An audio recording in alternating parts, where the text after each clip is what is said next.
Inseguimento e spari, caccia l'Audi nera. Apriamo con questa notizia l'edizione di oggi di Edicola a Belluno, notizia in questo caso che stiamo leggendo sull'edizione del Gazzettino di Belluno, articolo a firma di Damiano Tormen.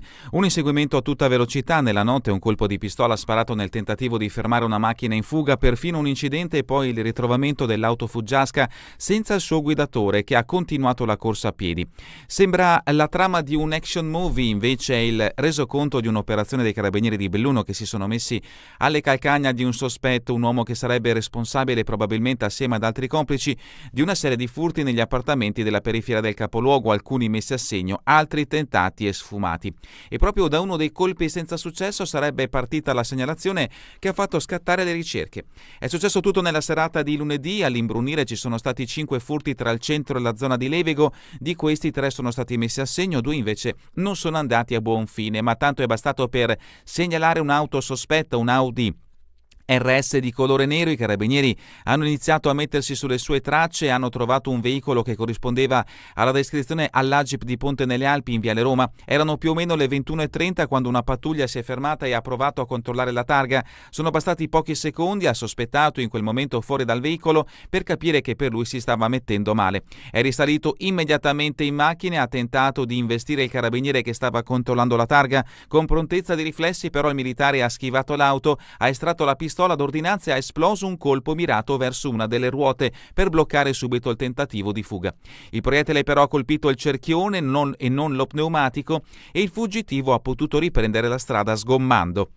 Le ricerche, a quel punto è partito un inseguimento in grande stile, l'Audi nera ha imboccato l'Alemagna verso Longarone superando a tutta velocità la rotatoria del bivio di Ponte, la strada oltre il cavalcavia ferroviario è tutta dritta fino alla rotatoria dell'Idl e a quell'ora di lunedì sera non c'è traffico, sia sull'Audi sia sulla macchina dei carabinieri devono aver pestato parecchio sull'acceleratore, l'auto nera ha fatto di tutto per prendere il largo sfruttando tutti i cavalli del motore, ma alle sue costole all'altezza di Pian di Vedoia si è portata anche una macchina della polizia stradale in aiuto all'operazione. All'ingresso dell'autostrada ecco l'imprevisto, l'Audi effettua un'improvvisa inversione a U e il mezzo della polizia tenta di sbarrargli la strada. Una manovra complicata che finisce sullo spartitraffico, muso della vettura distrutto e airbag esplosi. Per fortuna però gli agenti escono dall'abitacolo con contusioni poi refertate con 7 giorni di prognosi. L'inseguimento però non si ferma, i carabinieri continuano a stare dietro all'Audi e qualche chilometro dopo la trovano più o meno al confine tra Ponte nelle Alpi e Longarone, vuota senza il suo guidatore. Il sospetto infatti sembra proseguire a piedi, probabilmente verso Soverzene o nelle Grave del Piave, anche se sempre nella notte di lunedì risulta essere stata rubata un'auto a Ponte nelle Alpi, una punto blu, che sia stata utilizzata per allontanarsi più velocemente dopo aver abbandonato l'Audi nera, difficile a dirsi. L'Audi in ogni caso è stata immediatamente sottoposta a sequestro, come illustra il comandante provinciale dei Carabinieri colonnello Carmelo Rustico. Al suo interno i militari hanno trovato arnesi di scasso, un flessibile e una serie di targhe clonate. Non hanno trovato invece la refurtiva. Il fuggitivo deve essersela portata appresso nella fuga a piedi. I carabinieri hanno rastrellato la zona per tutta la notte, concentrandosi anche nelle aree più impervie e isolate come il Greto del Piave, utilizzando droni muniti di termocamere. I militari stanno indagando anche sulla probabile rete di complici che l'uomo, con ogni probabilità, aveva attivato nel bellunese per mettere a segno i suoi colpi. La caccia è solo all'inizio. E per chi ci sta guardando da Facebook e YouTube, ecco alcuni scatti dell'inseguimento. In questo caso vediamo la macchina la volante della polizia che appunto è rimasta incidentata durante l'inseguimento e alcune auto, in questo caso le gazzelle dei carabinieri. Questa è la notizia principale che leggiamo oggi in questa edizione di Edicola Belluno. Torniamo alla prima pagina del Gazzettino di Belluno per leggere tutti i richiami. Ovviamente in primo piano la notizia letta poc'anzi, furti, fuga e spari, caccia all'Audi nera, l'articolo di Damiano Tormen, ma ancora dalla prima pagina la casa inagibile, famiglie adottate dai compaesani, Lamon mobilitata per 2 nuclei cubani, gente che lavora, non li abbandoniamo. Nella casa di Pezzè di Lamona, danneggiata dall'incendio del sottotetto, era e ora inagibile. Abitano 2 famiglie di origini cubane con bambini. Per aiutarle si è mobilitato l'intero paese, commercianti, amministratori e cittadini. È stato un momento difficile che ha toccato il cuore dei miei compaesani, spiega il sindaco Loris Macagnan, perché questa gente è gente che lavora, seria, ben integrata. Al momento le due famiglie sono ospitate nella sede della Protezione Civile. L'articolo di Tibolla a pagina 9. L'incidente in A27, doppia sbandata nella galleria, c'era olio a terra. L'incidente di domenica in A27 con 2 auto coinvolte ha un denominatore: una macchia d'olio nella galleria Fadalto che ha fatto sbandare i veicoli. L'approfondimento a pagina 10. Masso sulla regionale 48, scatta il traffico alternato, smottamento ieri ad Auronzo nel tratto di strada della regionale 48 delle Dolomiti fra la diga di Santa Caterina e il bivio di Tarlisse per la galleria Comelico. Sul posto, per la rimozione del materiale caduto sulla rotabile, è intervenuto il personale di Veneto Strade e dei vigili del fuoco del distaccamento di Santo Stefano. Durante i lavori è stato istituito un senso unico alternato, anche se di breve durata. Un altro disagio si è aggiunto a quello di coloro che dalla galleria devono dirigersi nella direzione opposta verso Auronzo. L'approfondimento di Giuseppini lo troverete a pagina 13. Cortina, Carabinieri Albergatori, patto prima dei giochi. Tutelare Cortina è il titolo di questo incontro ed è anche il nostro impegno quotidiano. L'Arma dei Carabinieri può svolgere il suo compito istituzionale, ma ha bisogno della condivisione e dell'aiuto di tutti. Per questo vi esortiamo: se c'è qualcosa di strano, di anomalo, ditecelo. Nell'incontro di ieri i carabinieri e associazioni albergatori hanno stretto un patto in vista dei giochi. L'approfondimento di Dibona a pagina 11.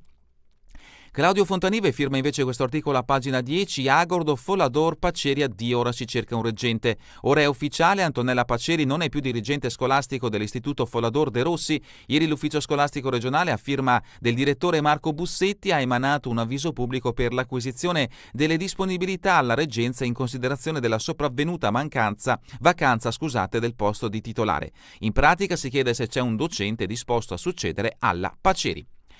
Elezioni regionali, l'UDC in corsa con il candidato veneto più giovane. Presentata ieri la lista dell'UDC con i candidati bellunesi alle prossime regionali. Ci sono volti noti e ritorni sulle scene politiche, ma soprattutto c'è il più giovane in lizza e di tutto il Veneto. Si tratta di Alex Francescon, appena 19 anni e fondatore della Consulta Giovani di Borgo Valbelluna. L'approfondimento di Federica Fant a pagina 7. Sempre dalla prima pagina del Gazzettino di Belluno, ex tempore, scultori all'opera nelle piazze sul tema delle Olimpiadi. L'approfondimento a pagina 15. Calcio Serie C, Dolomiti Bellunesi, Thomas è tornato, che emozione vivere il campo. L'articolo di Lazzarin vi aspetta a pagina 14. E ancora sci alpinismo, i corsi del CAI, la sicurezza prima di tutto. In vista della stagione invernale, gli istruttori insegnano a sfidare l'ambiente montano innevato seguendo le regole e il buonsenso. L'articolo di Mammanni a pagina 8. La foto di copertina invece è dedicata a Riccardo Lovat, morto Lovat, l'uomo che bucò il mondo, pioniere Riccardo Lovat davanti a una talpa meccanica. L'articolo è di Pasuk. Lo troviamo anche all'interno dell'inserto nazionale, quindi andiamo a vedere immediatamente, a leggere una parte di questo articolo che interessa anche il mondo dell'associazione Bellunesi nel mondo, ed eccolo qui. Belluno, addio a Riccardo Lovat, partito dal nulla fece fortuna in Canada creando le maxi perforatrici per i grandi tunnel. Nel mondo dell'industria, ricordato come imprenditore, cavaliere ufficiale dell'Ordine al Merito della Repubblica Italiana, ma soprattutto ideatore e creatore della talpa meccanica TBM, Tunnel Boring Machine, che porta il nome di Lovat. L'inventore delle gigantesche macchine che scavano i tunnel, Riccardo Lovat si è spento in Canada, dove viveva da molto tempo. Era nato 97 anni fa a Libano di Sedico, dove vivono ancora oggi le cugine Marta e Rosanna Scremin. Riccardo, spiegano, era molto malato ormai da tempo. Abbiamo appreso dall'ex moglie che è morto il 25 ottobre. Lovat proveniva da una famiglia modestissima in cui gli uomini erano minatori da generazioni. Il padre era morto di silicosi quando Riccardo aveva appena 3 anni, stessa sorte in precedenza era capitata al nonno e al bisnonno. L'idea della talpa nacque in lui proprio da quell'odio profondo per le miniere che gli avevano strappato gli affetti più cari. Aveva frequentato l'Istituto Tecnico Industriale a Belluno, dove si era diplomato meccanico. A 16 anni, quando si scavava usando ancora mazze e picconi, fece le prime esperienze in galleria, lavorandovi fino al 1946, prima come minatore e successivamente come meccanico. Emigrò quindi dapprima in Svizzera, dove trovò lavoro come elettricista dal 1947 al 1951 e definitivamente in Canada dal 51. In Nord America lavorò per un'impresa di Toronto dal 51 al 63 con incarichi via via di maggiore responsabilità, fino a diventare capocantiere, e cominciò così a sviluppare i suoi metodi innovativi per lo scavo, progettando e fabbricando attrezzature per affrontare le difficili condizioni che si incontrano nelle gallerie. Frequentò parallelamente corsi di elettromeccanica, ingegneria e costruzione civile finché nel 63 diede vita all'impresa Richard Machinery and Repair Ltd. per provvedere alle riparazioni di macchinari pesanti e per fabbricare attrezzature su misura per lo scavo in galleria. Nacque infine quella che ormai comunemente è conosciuta come la talpa, una fresa scudata per lo scavo di tunnel apprezzata in tutto il mondo per la velocità nell'esecuzione del lavoro, ma soprattutto per il grado di tutela e di sicurezza per la salute degli operai che garantisce. L'approfondimento di Egidio Pasuc vi aspetta a pagina 14 dell'edizione nazionale del Gazzettino di Belluno. Passiamo invece adesso alla prima pagina del Corriere delle Alpi. Prima di salutarci, la notizia in questo caso in primo piano riguarda la stagione invernale prossima all'apertura. Sci obbligatorio il casco. Da novembre e su tutte le piste anche i maggiorenni devono indossare un modello omologato. Dal 1 novembre è diventato obbligatorio per tutti indossare il casco protettivo sulle piste da sci, adulti compresi. Prima dovevano indossarlo solo i minorenni, un obbligo che non vale soltanto per lo sci alpino ma anche per lo snowboard, il telemark, la slitta e lo slittino. La nuova norma prevede multe e sospensione degli ski pass, la montagna sarà più sicura. L'approfondimento di Dalmas a pagina 2 e a pagina 3. La tragedia, 5 vittime, trovato morto sepolto dalla neve l'alpinista veneto disperso in Nepal. La speranza per Stefano Farronato, tecnico forestale di Bassano del Grappa, si è spenta durante le prime ore del mattino di ieri. È stato trovato morto in Nepal, almeno 5 le vittime. L'approfondimento a pagina 13. Verso Milano Cortina il CT Feltrin, Brignone sta migliorando, presto uscirà. Le parole del tecnico della nazione di sci della nazionale di sci alpino femminile, che ha grande fiducia nel recupero della stella Brignone. L'approfondimento di Ilario Tancon a pagina 34. Il Corriere delle Alpi ci ricorda che mancano 93 giorni alle Olimpiadi Milano Cortina 2026. Anche il Corriere delle Alpi dedica un richiamo a quanto avvenuto sulle strade della provincia di Belluno e che ha interessato sia carabinieri sia polizia nell'inseguimento di un ladro. Sperona la volante, fugge, caccia al pilata. L'articolo in questo caso di Gigi Sosso lo troverete a pagina 27. Nelle cronache, Agordo chiuso lo scontro, l'ex preside del Forador trasferita in una serale. È arrivata ieri l'ufficializzazione da parte dell'ufficio scolastico regionale. La dirigente dell'Istituto Superiore Folador De Rossi di Agordo Falcade, Antonella Paceri, ha lasciato definitivamente il proprio incarico nella scuola da dove da 2 anni famiglie e studenti chiedevano venisse spostata. Andrà a dirigere una scuola serale. L'articolo di Dallanese a pagina 28. Borgo Valbelluna, morte di Gaia, Veneto Strade è nel comune sotto indagine.